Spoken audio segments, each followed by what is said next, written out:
तुम्ही म्हणताल हे काय आमच्यासाठी नवीन आहे का? अहो, सगळं काही नवीन नाही. आपणही आता नवनवीन तंत्रज्ञानाचा वापर करून शेती करतोय आणि आपणही नवनवीन तंत्रज्ञानाचा वापर करून शेती केली पाहिजे. कारण की अतिशय कमी खर्चामध्ये सुद्धा अतिशय चांगलं उत्पन्न घेता येतं बरं का. आंबा लागवडीबद्दल मला थोडी माहिती पाहिजे होती. त्यामुळं काल मी आपल्या गावचे कृषी अधिकारी किंवा कृषी सहाय्यक म्हणतात बघा त्यांना, तर ते काल आले होते. मी त्यांच्याशी संपर्क साधला. त्यांनी अतिशय आंबा लागवडीबद्दल मला छान मार्गदर्शन केलं. आता तुम्ही म्हणताल माचवे साहेबांचं गुणगान गाण्यासाठी हा व्हिडिओ केलाय का? मला काही नाही, कारण की माचवे साहेबांचा मला जो अनुभव आला, स्वानुभव आला, त्यातून थोडंसं त्यांच्याबद्दलही बोलावंसं वाटलं, म्हणून मी तुमच्याशी संवाद साधतोय बघा. कारण की त्यांच्याशी संवाद साधायचा म्हणजे आपला फायदा, ही गोष्ट लक्षात घ्या.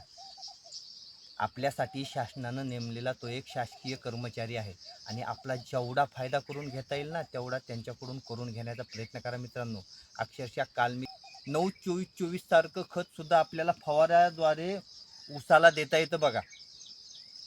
आणि आणखीन त्यांनी मला बऱ्याच गोष्टींचं मार्गदर्शन केलं. सोयाबीनला कुठली फवारणी कुठल्या टायमाला करायची, काय करायचं, उडीद, मूग, कापूस, तूर. अहो, तुमच्या शेतामध्ये जे जे आहे ना, अक्षरशः तणासहित त्या ठिकाणी कुठलं तण मारायला, कुठलं तणनाशक वापरायचं, याबद्दल त्यांनी मला सखोल माहिती त्या बघा काल दिली बघा त्यांनी.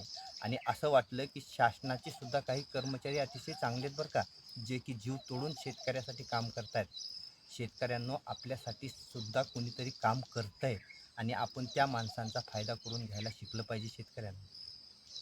आज या ठिकाणी आपणही त्यांच्या संपर्कात जा आणि त्यांच्याकडून जेवढी काही माहिती घेता येईल ना, तेवढी घ्या. यामध्ये आपला स्वार्थ आहे आणि शेतकऱ्याच्या पोरांनो, स्वार्थ साधून घेता आला पाहिजे.